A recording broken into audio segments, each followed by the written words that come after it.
Hi. Hi, happy day. Thank you for visiting my channel. Right now it is fucking 7:45 in the morning on January 26th. Uh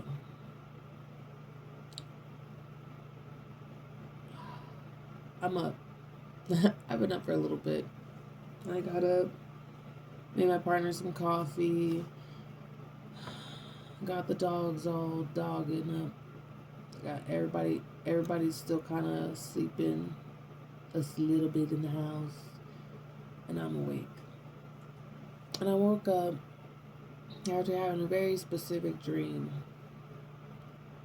I woke up, look at my phone at 7:14 on the dot. And if anybody knows anything about 7 and 14, it's that 14 is 7 double, and 7 is 14 half. And if you're 7 7, then you'll end up 14 1 4 5. All that to say, in this spiritual journey that you are on, you are starting to be diligent in a way that is easy for you.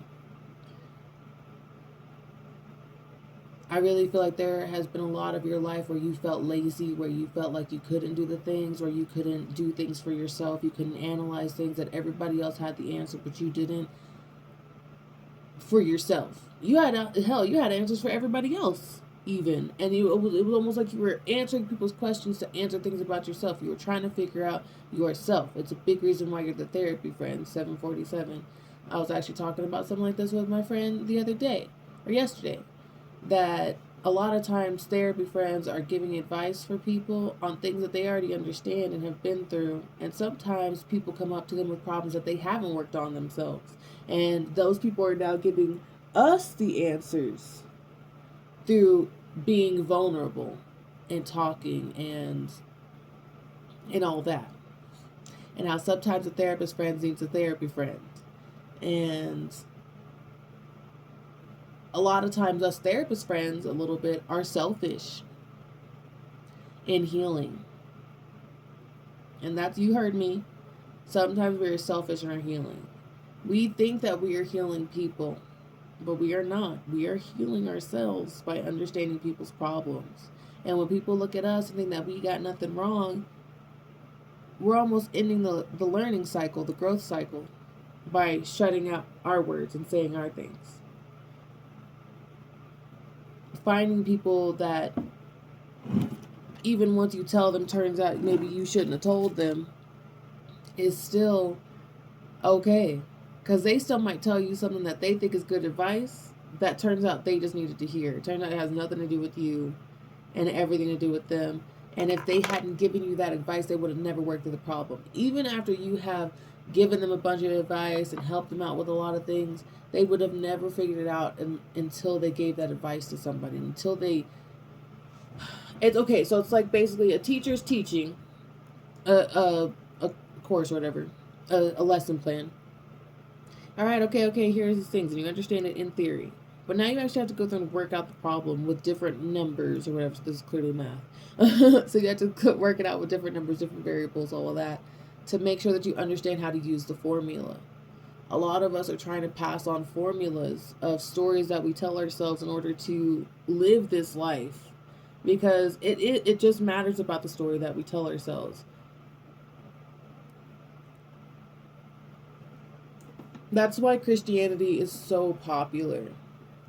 Christianity really helps provide people with a story to tell themselves to maintain this affect of either being better or not good, good or bad, good or bad, good or bad. Because people just want to know if they're doing good or if they're doing bad, because we're all just kids being like, did I do a good job? Did I do a good job? And then there's these rules: don't kill nobody, don't sleep with your friend's wife, respect your parents.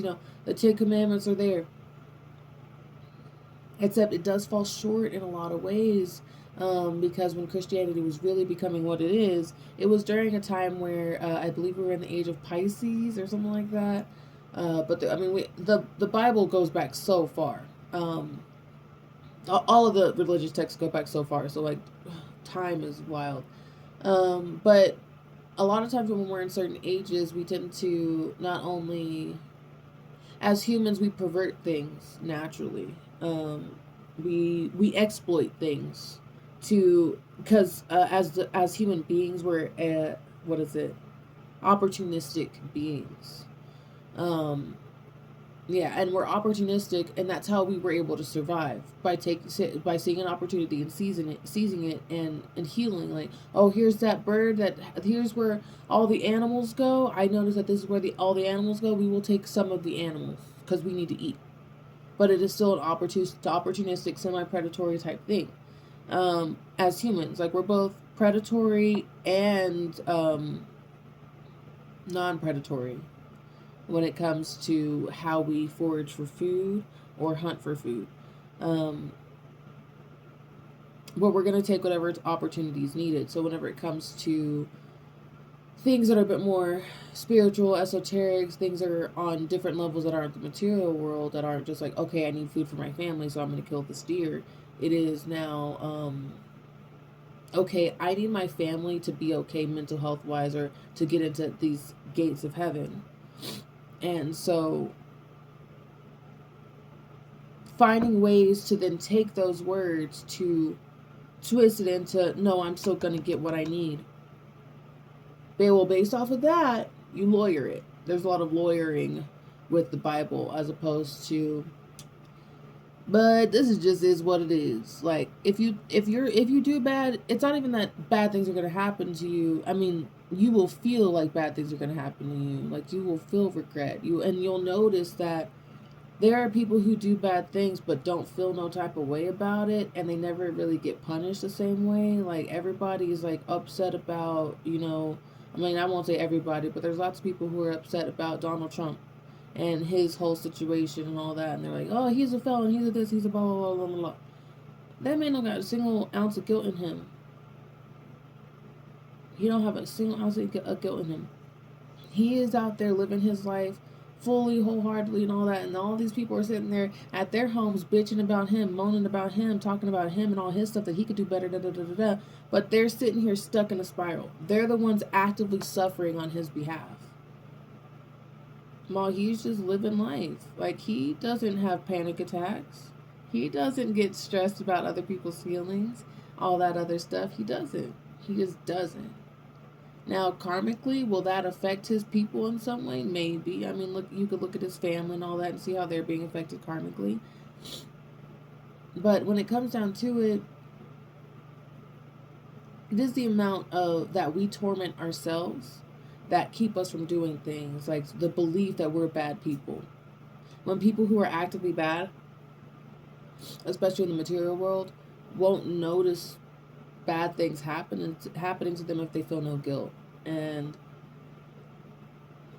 that is a lot easier said than done. That's a gift in its own. It's a darker gift for sure. Because sometimes, like, it does lead to people being like, look, I'm able to, like, people being able to take a human life, or take somebody's body, without their consent, just because they want it, and then they have no guilt. That sucks that those people exist, because a lot of those times they could have still stopped themselves. They're still aware that they're doing something that's wrong, but they do still care more about how they feel. And so they may not feel any type of negative emotion about it, sometimes. But that is actually a lot more rare than people think. A lot of people think that these people who have no emotions or whatever, because the same people who have disorders, who aren't able to, like, empathize with people, aren't always the same people who are killing people. A lot of times those people still understand the logic of, yeah, but if I do that, I'll go to jail and I won't be able to have the things that I want. I won't be able to, like, eat the food that I want or whatever. So it's like they still have cares for themselves. They still have things that they want. And sometimes that desire to hurt somebody is a lot bigger than that. Those are all things that things get very gray most of the time. Most of the times things aren't black and white. They're gray in every color in between. And there's like this belief of that there's this separation of us and those people, as if we are not all living in the same society. I've known many people who are what is the sociopathic, psychopathic, whatever words that they use now. And honestly, those are very kind. I've met extremely kind sociopaths. There are people who feel like they are sociopaths for times in their lives. In fact, there were times in my life that I thought I was, because it was very difficult for me to understand how so many people in my life acted the way that they acted. And I had plenty of thoughts. I had every capability within myself to go dark. And I would have. And I would have been able to turn that thing off in me that gave a crap about anybody else. Because at this point, like even in high school and all of that, I was studying anatomy and physiology. I had been dissecting cats. I had dissected fetal pigs, frogs, all that. I knew what flesh looked like. I knew that technically I wanted to go into surgery. I wanted to be able to be a surgeon. So I was going to be able to look at people's body parts, no problem. I already was able to look at people's body parts and gore and all that. I watched plenty of videos, The Faces of Death and all that. And all those things were pretty like, this is a part of life, so it's okay. Like, it wasn't, and I really did have concerns. Like, am I okay? Am I normal? Because sometimes when somebody really treated me the wrong way, I really would think about all the ways that I could hurt them. And then I would even plot out the ways to actually do it and then get away with it. I knew places, I knew things, or blah, blah, blah. But I was also still a teenager. And really what it came down to was that there was still emotions in me. Mainly anger. Anger at the fact that someone as innocent as me, someone as kind as me, this sweet baby angel who was born on this earth, would be taken advantage of so often, who would be overlooked so often. And how I would give so much. And these motherfuckers would just take so much. And so I would decide, fine. I'll show you what else you can take. And so in my head, there are a lot of people who are dead to me. They have been brutally removed from my psyche. They are off living very happy lives. But they do not get my energy. They do not get to be around me. They do not get to take from me. And even now, a lot of them, I probably don't remember their faces. Because I realized back then the reason why they were being the way they were to me was because they saw my fucking potential and they didn't see theirs. And they wanted to hurt me because they felt like they didn't have potential. All while the whole time, I'm steady not seeing my potential either. I'm stuck in the same trap of being lost. And even now, I'm 30 years old. Still figuring it out.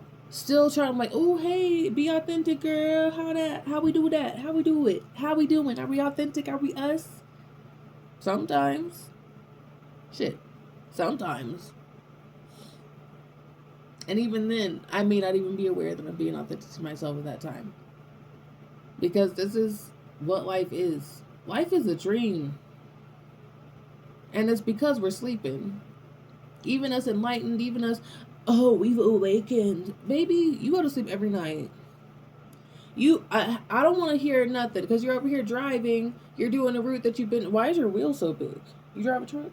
I do know truck drivers on here actually. So, but you're still driving and you're still like, there are times where you get in a daydream and you're in a trance and you're thinking about other things that aren't the present moment.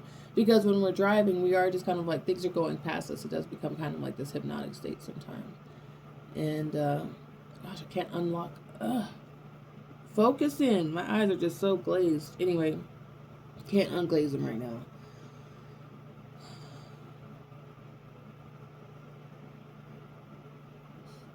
Y'all know that song Drive by Incubus? Hold the wheel and drive. I like that song. But sometimes, you gotta hold the wheel and drive. You gotta drive for yourself. You don't need people driving you around. And I'm not even just meaning specifically in a car, but really in your life, your body, your soul. Like, right now, this second, anybody could decide to do anything. Anything. Good, bad, ugly, beautiful. That's what free will is. It's just that we could do whatever we want. And sometimes we think, a lot of times, honestly, we think, especially in this society, that we want control. We want people to listen to us. We want money. We want whatever. But ultimately, we just want to be free to do whatever we want to do. Not to figure out what we should do or do the things that people told us we should do or whatever. We just want to do what our soul wants to do. But there are so many things that have gotten in our way that are telling us, oh no, you want to do this. Oh no, you want to do this. Oh no, you want to do this. They're literally telling us what we want to do, and you're not listening to yourself as to what yourself wants to do.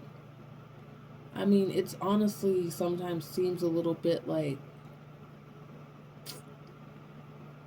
this cycle of do whatever you want. You could do whatever you want, but then you try doing whatever you want, and then not everything works out. Ooh, but the whole point is for you to do whatever you want until you find the thing that does work out. Like, literally, the majority of stuff is like only one thing for this specific moment is supposed to work out. And then whenever that stops working, you go look for a new thing. That's what it is. That's what happens. Nothing is meant to be a forever thing. Because quite literally, even if you do it till the day you die, you did it until you died. And then it's not happening no more. Everything is temporary. So, like, quit trying to make things so permanent. Quit trying to make things so, and this isn't that, and this isn't that, and this isn't that. Because it's not that. The this isn't that. Sometimes the this is that, and sometimes the this is this, and sometimes the that is this. Okay? The majority of the time, like, sometimes you are literally walking, like, okay, this is Susie, all right? Susie makes blue pillows. Susie makes the best blue pillows in all of the land. And everybody goes to Susie for making blue pillows. And Susie loves making blue pillows so much. So much. Something about the frequency of blue and the comfort of pillow just makes sense. And then here comes Samantha. Susie and Samantha both love making blue pillows. And Samantha wants to help make blue pillows. Wants to make blue pillows too.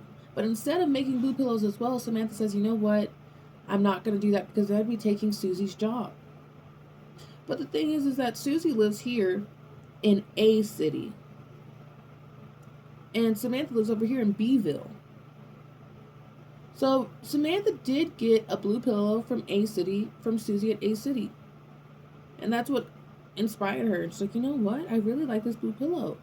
But she sews and she's been making pillows and she loves the frequency of blue and all of that. And so she might just do it a little bit different, or she might do exactly the same pillow.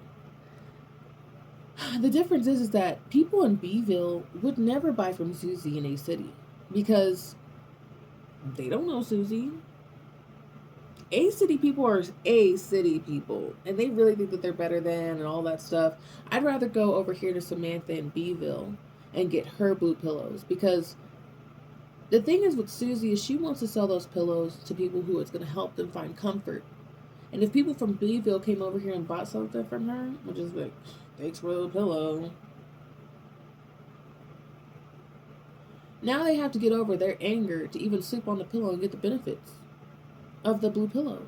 But if they had just gone to Samantha in B-ville and got that same blue pillow, they would have gotten the benefits from it. It doesn't affect Susie's income at all because those people were going to buy from Susie anyway.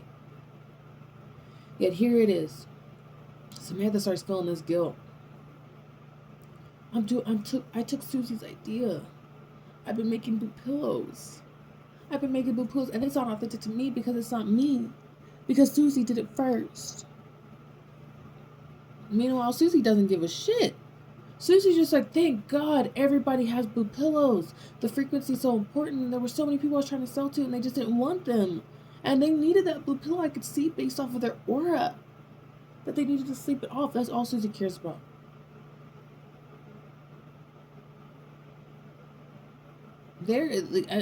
Essentially, what I'm saying is, there is enough room for every fucking body to live their dreams. Even if they're parallel, even if they're in the exact same business, none of y'all are the same person. Period. None of y'all are the same person. Some people just don't like the other person just because of the way they look, where they live, the way they dress, whatever it is. They just can't receive the message from them. They can't receive the product from them. They naturally just like, I don't like you. I don't know why, but I just don't. I just don't like you. I just don't like you. There are plenty of people who just see me and just like, ugh. Oftentimes they pretend that they like me still, which is annoying. Just be honest. Just be like, I ain't vibing with you because you make me feel uncomfortable. That'd be fine. But instead they pretend to like me and they are around me all the time. So I have to sit there and tell them, you don't like me. You don't actually like me. But either way, there is room for everyone to have everything. You are not meant to reinvent the wheel. Okay? The wheel's already invented. Now, how about you make one that don't pop or break? How about you still have the wheel, and instead of using it for spinning on a car, you gonna use it for The Price is Right? Okay, like these things already exist for you. There's a foundation of things that exist for you. You do not have to create the foundation again.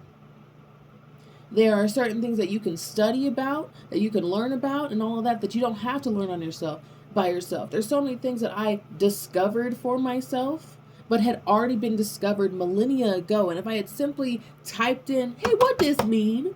What am I doing here? Like, what is this? Like, I could have learned and absorbed a lot more than just, I would have wasted less of my time, but I was prideful. And also a little bit, didn't want to do the work of looking into it or letting a video play that I listen to. Like a lot of times, like I have books to read. I could read a bunch of books, but there's also audiobooks. There's also videos. There's also synopsis. You could also like ask AI to be like, hey, can you take this book and summarize it based off of certain things and blah blah blah and make it make sense. You could do that.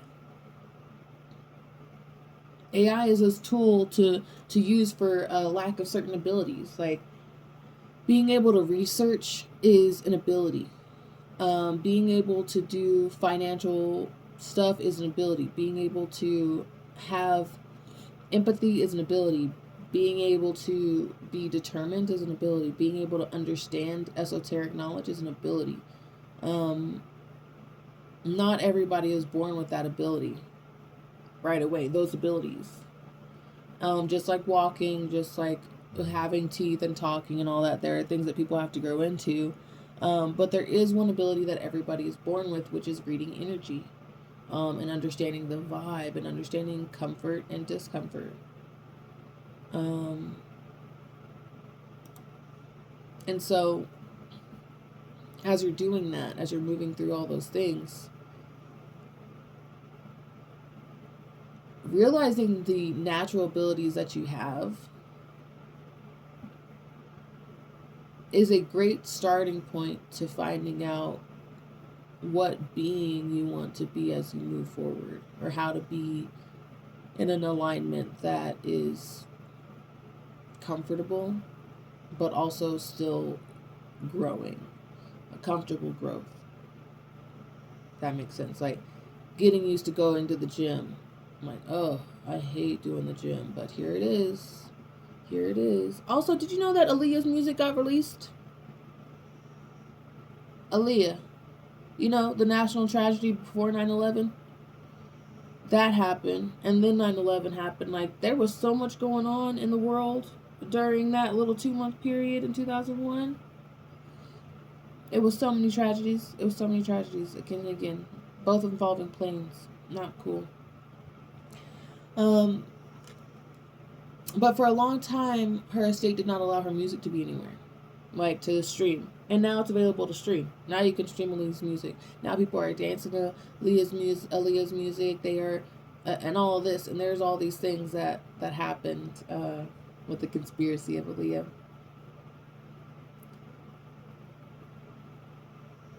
But that's probably what I'm gonna do today. I'm probably gonna listen to Aaliyah. And I don't know. It's my 4 day? Yeah, it's a 4 day. So I've got work to do. I'm going to do whatever work is put ahead of me. And then I will, whatever. But in the meantime, lovies, y'all keep a lookout for the numbers and y'all stay synchronized. Oh, over here.